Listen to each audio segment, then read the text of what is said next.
आपको हम बोले थे पहला लेक्चर में, है ना।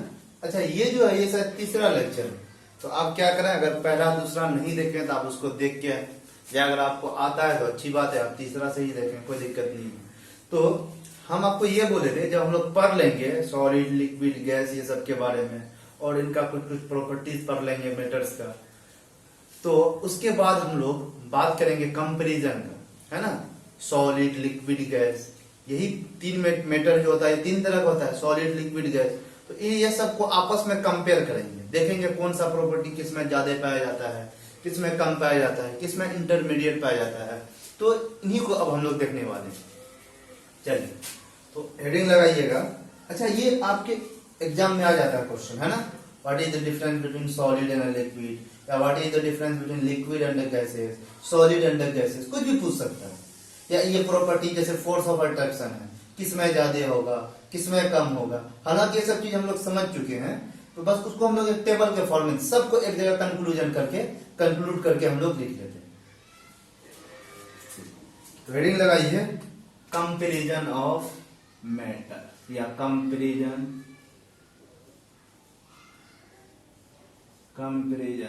ऑफ सॉलिड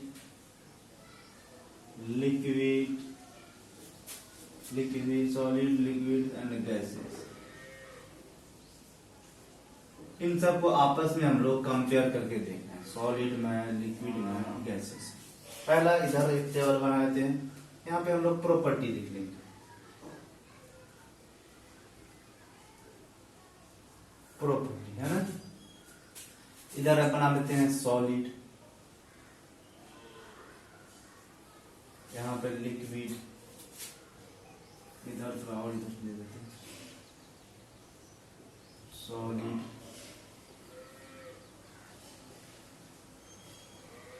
लिक्विड और गैसेस। इसको अच्छे समझिएगा, जितना भी तक पढ़े ना हम लोग, वो सबको यहीं पे हम लोग कंक्लूड करके लिख लेंगे।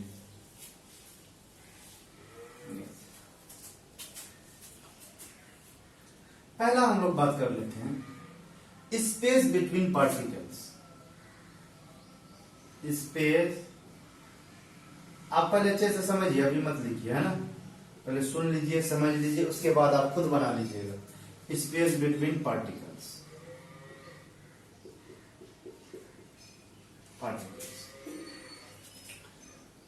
अच्छा ऐसे दे दें।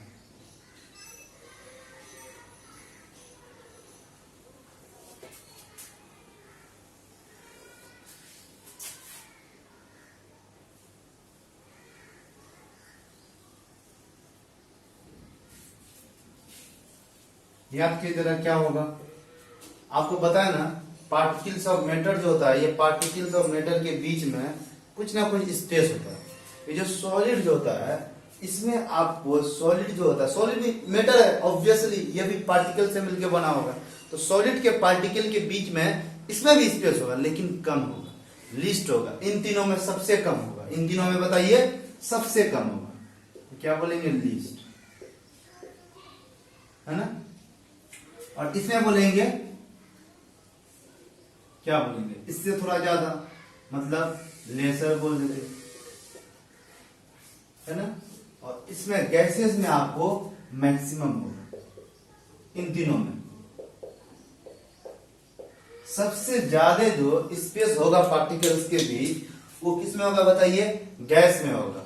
उसके बाद उससे कम किस में होगा, लिक्विड में होगा। सबसे कम किस में होगा बताइए, सॉलिड में होगा।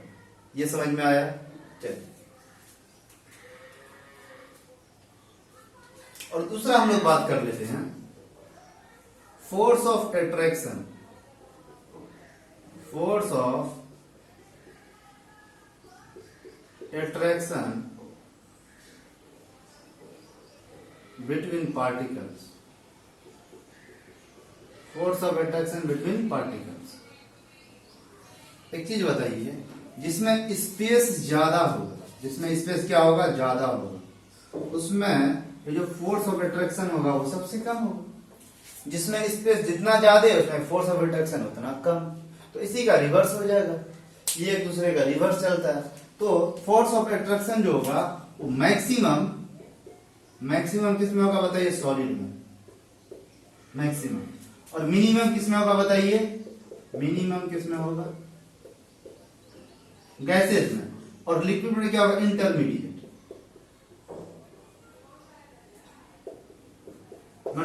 इन दोनों के बीच सबसे ज्यादा फोर्स ऑफ अट्रैक्शन किसमें होगा? सॉलिड में होगा। क्यों?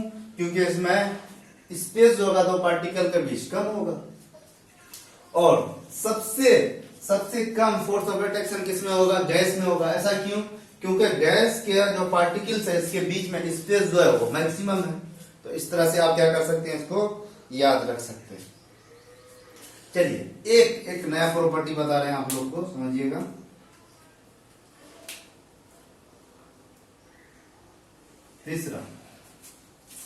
तीसरा में लिखा रहे हैं काइनेटिक एनर्जी ऑफ पार्टिकल्स।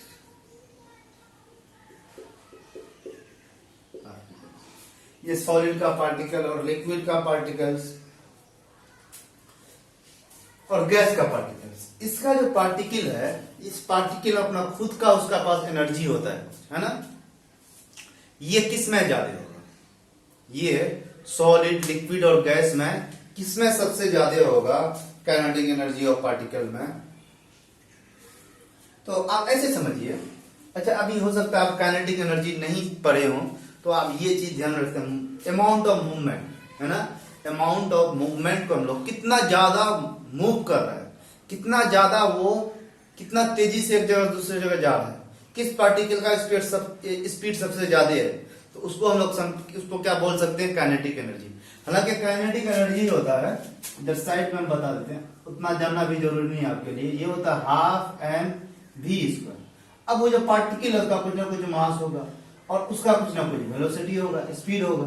तो अब देखिए जरा, काइनेटिक एनर्जी जो directly proportional to v square, मतलब जितना ज्यादा स्पीड होगा उतना ज्यादा काइनेटिक एनर्जी होगा। सोचिए जरा, अगर पार्टिकल्स के बीच में स्पेस ज्यादा इजीली मूव कर पाएगा, ज्यादा स्पीड से। जैसे मान लेते हैं हम यहाँ पे रूम में कोई नहीं, बिल्कुल खाली है रूम, हम इधर उधर खूब अच्छे से दौड़ सकते हैं, लेकिन रूम में आके भर जाए, यहाँ पे एक लड़का खड़े हो जाए, यहाँ पे भी खड़ा हो जाए, आगे पीछे हर तरफ चारों तरफ खड़ा हो जाए, तो हम अच्छे से मूवमेंट नहीं कर सकते। मेरा स्पीड उतना ज्यादा नहीं हो सकता, इधर जाएंगे टकरा जाएंगे किसी से, इधर जाएंगे टकरा जाएंगे। तो वही चीज है, जितना ज्यादा स्पेस होगा दो पार्टिकल के बीच, तो मूवमेंट उतना ज्यादा होगा। क्या ज्यादा होगा बताइए? मूवमेंट उतना ज्यादा होगा। तो अमाउंट ऑफ मूवमेंट, कितना ज्यादा मूवमेंट कर रहा है, इसी को हम लोग बोलते हैं काइनेटिक एनर्जी। इसी क्या बोलते हैं बताइए? Kinetic energy.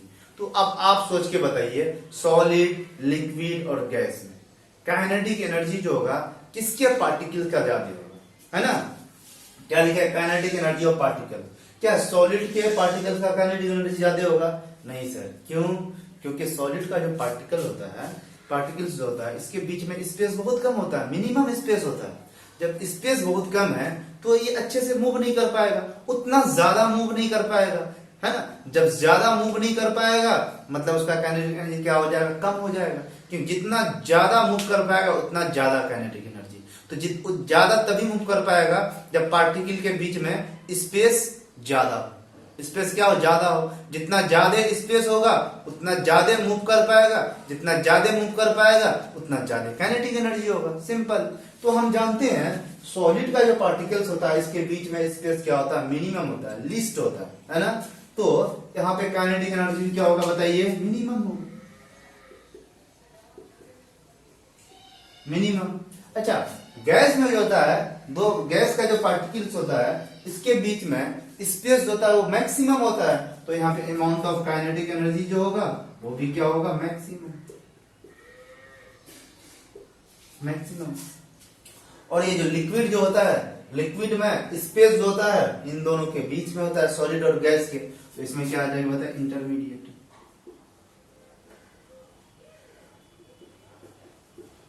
चलिए नेक्स्ट प्रॉपर्टी की बात करेंगे। तीसरा हो गया, कम से कम 5 देखेंगे हम लोग। चौथा, कंप्रेशन। कंप्रेशन, है ना? देखिए, सॉलिड और लिक्विड, सॉलिड और लिक्विड जो होता है इसको हम लोग जनरली कंप्रेस नहीं कर सकते है ना, और गैस को कंप्रेस कर सकते हैं। ये हम लेक्चर फर्स्ट में अच्छे से समझाएं। चलिए इसमें अच्छा काइनेटिक एनर्जी वाला अभी देखें, इसको डिटेल में अभी बता दिए। बाकी ये सब हम लोग डिस्कस कर चुके हैं, ये डिस्कस कर चुके हैं, ये डिस्कस कर चुके हैं, ये नहीं किए अभी कर लिए, ये डिस्कस हम फर्स्ट लेक्चर में कर चुके हैं। तो कंप्रेशन जो होता है सॉलिड को डू नॉट कंप्रेस, उसको कंप्रेस नहीं कर सकते, डू नॉट या ये कंप्रेस नहीं होता। सेम लिक्विड में भी डू नॉट कंप्रेस,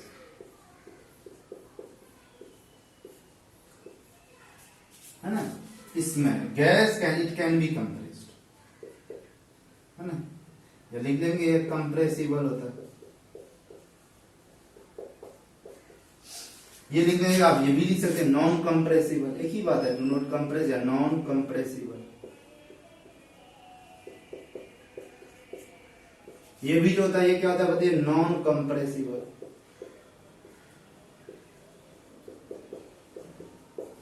क्लियर है। चलिए ये हो गया। अब हम लोग नेक्स्ट प्रॉपर्टी के तरफ एक और ले लेते हैं, डेंसिटी। क्या ले लेते हैं बताइए, डेंसिटी।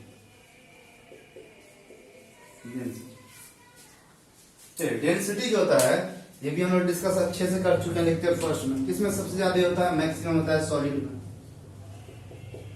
मैक्सिमम होता है सॉलिड में, मिनिमम होता है गैस में, मिनिमम होता है गैस में। किसने बोल दिया, इंटरमीडिएट है, इंटरमीडिएट। क्लियर है। चलिए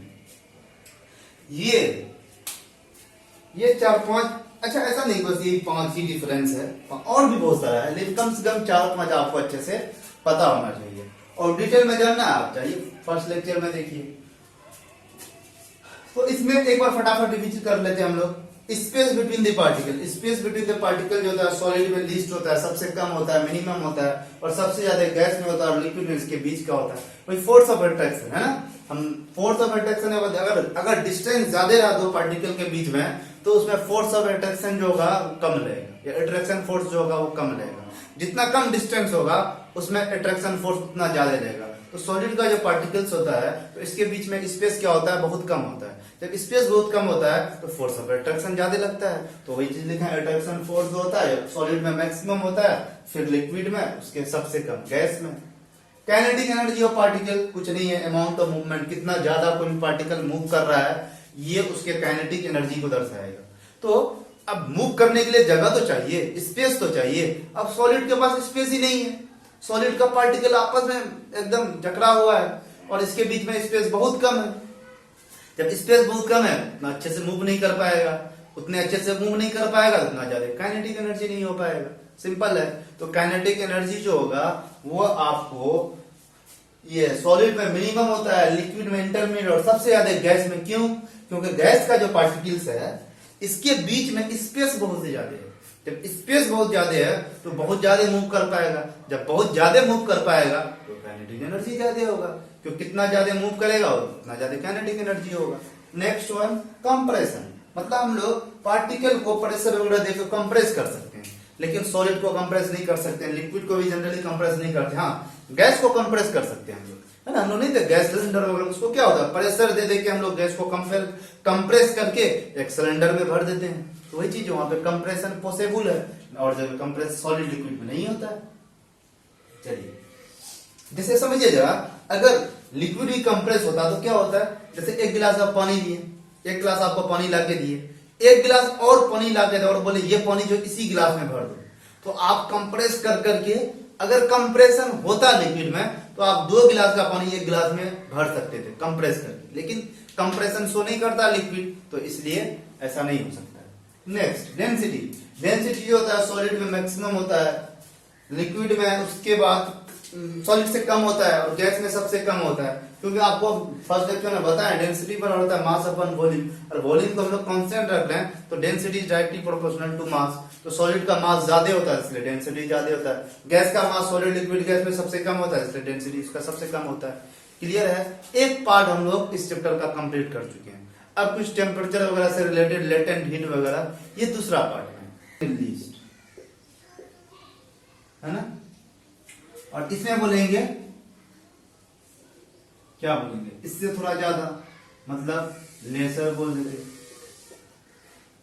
है ना। और इसमें गैसेस में आपको मैक्सिमम होगा। इन तीनों में सबसे ज्यादा जो स्पेस होगा पार्टिकल्स के बीच वो किसमें होगा बताइए, गैस में होगा। उसके बाद उससे कम किसमें होगा, लिक्विड में होगा। सबसे कम किसमें होगा बताइए, सॉलिड में होगा। ये समझ में आया। चलिए, और दूसरा हम लोग बात कर लेते हैं, force of attraction. Force of attraction between particles. Force of attraction between particles. एक चीज बताइए, जिसमें स्पेस ज्यादा होगा, जिसमें स्पेस क्या होगा, ज्यादा होगा, उसमें ये जो फोर्स ऑफ अट्रैक्शन होगा वो सबसे कम होगा। जिसमें स्पेस जितना ज्यादा है उसमें फोर्स ऑफ अट्रैक्शन उतना कम। तो इसी का रिवर्स हो जाएगा, ये एक दूसरे का रिवर्स चलता है। तो फोर्स ऑफ अट्रैक्शन जो होगा वो मैक्सिमम किसमें होगा बताइए, सॉलिड में मैक्सिमम। और मिनिमम किसमें होगा बताइए, मिनिमम किसमें होगा, गैसेस में। और लिक्विड में क्या होगा, इंटरमीडिएट।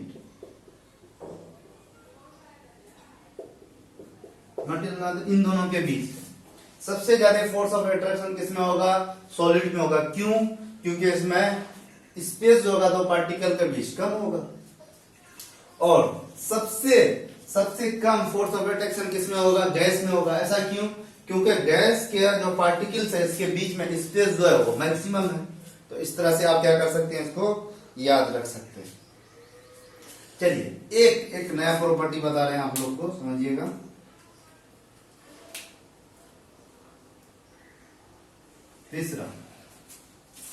तीसरा में लिखा रहे हैं,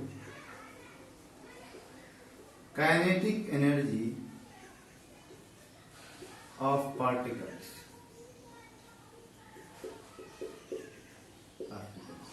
ये सॉलिड का पार्टिकल और लिक्विड का पार्टिकल्स और गैस का पार्टिकल्स। इसका जो पार्टिकल है, इस पार्टिकल अपना खुद का उसका पास एनर्जी होता है ना। ये किस में ज्यादा होगा, ये सॉलिड, लिक्विड और गैस में किसमें सबसे ज्यादा होगा, काइनेटिक एनर्जी ऑफ पार्टिकल में। तो आप ऐसे समझिए। अच्छा, अभी हो सकता है आप काइनेटिक एनर्जी नहीं पढ़े हो, तो आप ये चीज ध्यान रखते हैं, अमाउंट ऑफ मूवमेंट है ना। अमाउंट ऑफ मूवमेंट को हम लोग कितना ज्यादा मूव कर रहा है, कितना ज्यादा वो कितना तेजी से एक जगह दूसरी जगह जा रहा है, किस पार्टिकल का स्पीड सबसे ज्यादा है, तो उसको हम लोग उसको क्या बोल सकते हैं, काइनेटिक एनर्जी। हालांकि काइनेटिक एनर्जी होता है, इधर साइड में हम बता देते हैं, उतना जानना भी जरूरी नहीं है आपके लिए। ये होता है हाफ एम वी स्क्वायर। अब वो जो पार्टिकल है उसका कुछ ना कुछ मास होगा और उसका कुछ ना कुछ वेलोसिटी होगा, स्पीड होगा। तो अब देखिए जरा, काइनेटिक एनर्जी जो directly proportional to v square, मतलब जितना ज्यादा स्पीड होगा उतना ज्यादा काइनेटिक एनर्जी होगा। सोचिए जरा, अगर पार्टिकल्स के बीच में स्पेस ज्यादा हो, ज्यादा इजीली मूव कर पाएगा ज्यादा स्पीड से। जैसे मान लेते हैं हम यहाँ पे रूम में कोई नहीं, बिल्कुल खाली है रूम, हम इधर उधर खूब अच्छे से दौड़ सकते हैं। लेकिन रूम में आके भर जाए, यहाँ पे एक लड़का खड़े हो जाए, यहाँ पे भी खड़ा हो जाए, आगे पीछे हर तरफ चारों तरफ खड़ा हो जाए, तो हम अच्छे से मूवमेंट नहीं कर सकते। मेरा स्पीड उतना ज्यादा नहीं हो सकता, इधर जाएंगे टकरा जाएंगे किसी से, इधर जाएंगे टकरा जाएंगे। तो वही चीज है, जितना ज्यादा स्पेस होगा दो पार्टिकल के बीच तो मूवमेंट उतना ज्यादा होगा। क्या ज्यादा होगा बताइए, मूवमेंट उतना ज्यादा होगा। तो अमाउंट ऑफ मूवमेंट, कितना ज्यादा मूवमेंट कर रहा है, इसी को हम लोग बोलते हैं काइनेटिक एनर्जी। इसी क्या बोलते हैं बताइए, काइनेटिक एनर्जी। तो अब आप सोच के बताइए, सॉलिड, लिक्विड और गैस में काइनेटिक एनर्जी जो होगा किसके पार्टिकल का ज्यादा होगा, है ना। क्या लिखा है, काइनेटिक एनर्जी ऑफ पार्टिकल। क्या सॉलिड के पार्टिकल का काइनेटिक एनर्जी ज्यादा होगा? नहीं सर। क्यों? क्योंकि सॉलिड का जो पार्टिकल होता है, पार्टिकल्स जो होता है, इसके बीच में स्पेस बहुत कम होता है, मिनिमम स्पेस होता है। जब स्पेस बहुत कम है तो ये अच्छे से मूव नहीं कर पाएगा, उतना ज्यादा मूव नहीं कर पाएगा, है ना। जब ज्यादा मूव नहीं कर पाएगा मतलब उसका काइनेटिक एनर्जी क्या हो जाएगा, कम हो जाएगा। क्योंकि जितना ज्यादा मूव कर पाएगा उतना ज्यादा काइनेटिक एनर्जी। तो ज्यादा तभी मूव कर पाएगा जब पार्टिकल के बीच में स्पेस ज्यादा हो। स्पेस क्या हो? ज्यादा हो। जितना ज्यादा स्पेस होगा उतना ज्यादा मूव कर पाएगा, जितना ज्यादा मूव कर पाएगा उतना ज्यादा काइनेटिक एनर्जी होगा। सिंपल। तो हम जानते हैं सॉलिड का जो पार्टिकल्स होता है इसके बीच में स्पेस क्या होता है? मिनिमम होता है, लीस्ट होता है ना। तो यहाँ पे काइनेटिक एनर्जी क्या होगा बताइए? मिनिमम होगा,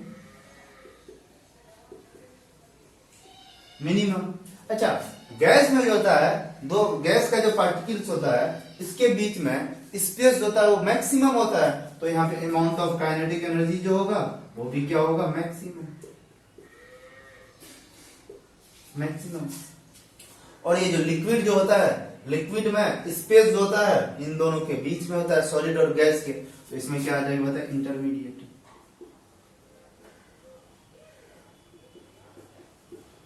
चलिए नेक्स्ट प्रॉपर्टी की बात करेंगे। तीसरा हो गया, कम से कम 5 देखेंगे हम लोग। चौथा, कंप्रेशन। कंप्रेशन है ना।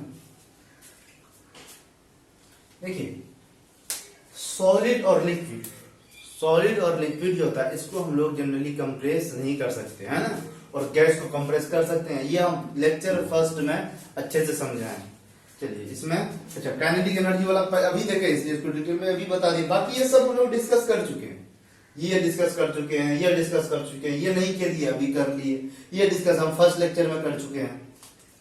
तो कंप्रेशन जो होता है, सॉलिड को डू नॉट कंप्रेस, उसको कंप्रेस नहीं कर सकते, डू नॉट, या ये कंप्रेस नहीं होता। सेम लिक्विड में भी डू नॉट कंप्रेस,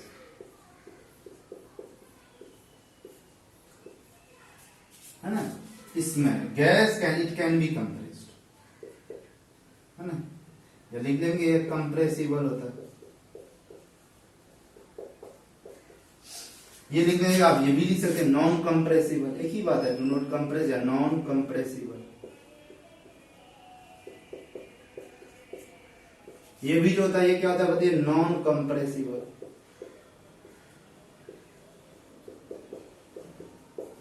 क्लियर है? चलिए ये हो गया। अब हम लोग नेक्स्ट प्रॉपर्टी के तरफ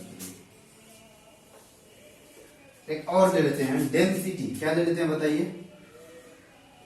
डेंसिटी, डेंसिटी। चलिए डेंसिटी जो होता है ये भी हम लोग डिस्कस अच्छे से कर चुके हैं लेक्चर फर्स्ट में। किसमें सबसे ज्यादा होता है? मैक्सिमम होता है सॉलिड में, मैक्सिमम होता है सॉलिड में। मिनिमम होता है गैस में, मिनिमम होता है गैस में। किसने बोल दिया? इंटरमीडिएट है, इंटरमीडिएट।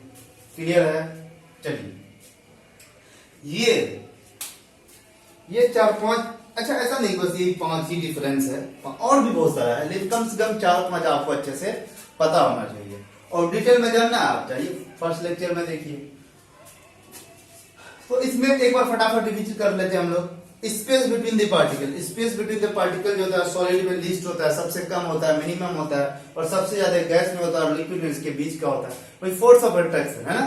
हम फोर्स ऑफ अट्रैक्शन अगर डिस्टेंस ज्यादा रहा दो पार्टिकल के बीच में तो उसमें फोर्स ऑफ अट्रैक्शन जो होगा कम रहेगा, या अट्रैक्शन फोर्स जो होगा वो कम रहेगा। जितना कम डिस्टेंस होगा उसमें अट्रैक्शन फोर्स उतना ज्यादा रहेगा। तो सॉलिड का जो पार्टिकल्स होता है तो इसके बीच में स्पेस क्या होता है? बहुत कम होता है। जब स्पेस बहुत कम होता है तो फोर्स ऑफ अट्रैक्शन ज्यादा लगता है। तो वही चीज लिखा है, अट्रैक्शन फोर्स जो होता है सॉलिड में मैक्सिमम होता है, फिर लिक्विड में उसके सबसे कम गैस में।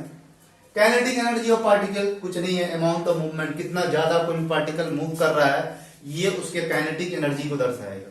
तो अब मूव करने के लिए जगह तो चाहिए, स्पेस तो चाहिए। अब सॉलिड के पास स्पेस ही नहीं है, सॉलिड का पार्टिकल आपस में एकदम जकड़ा हुआ है और इसके बीच में स्पेस बहुत कम है। जब स्पेस बहुत कम है उतना अच्छे से मूव नहीं कर पाएगा, उतने अच्छे से मूव नहीं कर पाएगा उतना ज्यादा काइनेटिक एनर्जी नहीं हो पाएगा। सिंपल है। तो काइनेटिक एनर्जी जो होगा वो आपको ये सॉलिड में मिनिमम होता है, लिक्विड में इंटरमीडिएट, और सबसे ज्यादा गैस में। क्यों? क्योंकि गैस का जो पार्टिकल्स है इसके बीच में स्पेस बहुत ज्यादा है, जब स्पेस बहुत ज्यादा है तो बहुत ज्यादा मूव कर पाएगा, जब बहुत ज्यादा मूव कर पाएगा तो काइनेटिक एनर्जी ज्यादा होगा, क्योंकि कितना ज्यादा मूव करेगा उतना ज्यादा काइनेटिक एनर्जी होगा। नेक्स्ट वन कंप्रेशन, मतलब हम लोग पार्टिकल को प्रेशर वगैरह देकर कंप्रेस कर सकते हैं, लेकिन सॉलिड को कंप्रेस नहीं कर सकते हैं, लिक्विड को भी जनरली कंप्रेस नहीं करते। हाँ, गैस को कंप्रेस कर सकते हैं हम लोग, है ना। हम लोग नहीं थे गैस सिलेंडर वगैरह, उसको क्या होता है प्रेशर दे के हम लोग गैस को कंप्रेस करके एक सिलेंडर में भर देते हैं, तो वही चीज वहां पे कंप्रेशन पॉसिबल है, और जब कंप्रेस सॉलिड लिक्विड में नहीं होता है। चलिए जैसे समझिए जरा, अगर लिक्विड भी कंप्रेस होता तो क्या होता है, जैसे एक गिलास आप पानी दिए, एक गिलास आपको पानी लाके दिए, एक गिलास और पानी लाके दे और बोले ये पानी जो इसी गिलास में भर दो, तो आप कंप्रेस कर करके, अगर कंप्रेशन होता लिक्विड में तो आप 2 गिलास का पानी एक गिलास में भर सकते थे कंप्रेस करके, लेकिन कंप्रेशन शो नहीं करता लिक्विड, तो इसलिए ऐसा नहीं हो सकता है। नेक्स्ट डेंसिटी, डेंसिटी जो होता है सॉलिड में मैक्सिमम होता है, लिक्विड में उसके बाद सॉलिड से कम होता है, और गैस में सबसे कम होता है, क्योंकि आपको फर्स्ट लेक्चर में बताया डेंसिटी पर होता है मास अपन वॉल्यूम, और वॉल्यूम को हम लोग कांस्टेंट रख रहे हैं, तो density is directly proportional to mass, तो सॉलिड का मास ज्यादा होता है इसलिए डेंसिटी ज्यादा होता है, गैस का मास सॉलिड लिक्विड गैस में सबसे कम होता है इसलिए डेंसिटी इसका सबसे कम होता है। क्लियर है, एक पार्ट हम लोग इस चैप्टर का कंप्लीट कर चुके हैं। अब कुछ टेम्परेचर वगैरह से रिलेटेड लेटेंट हीट वगैरह, ये दूसरा पार्ट है।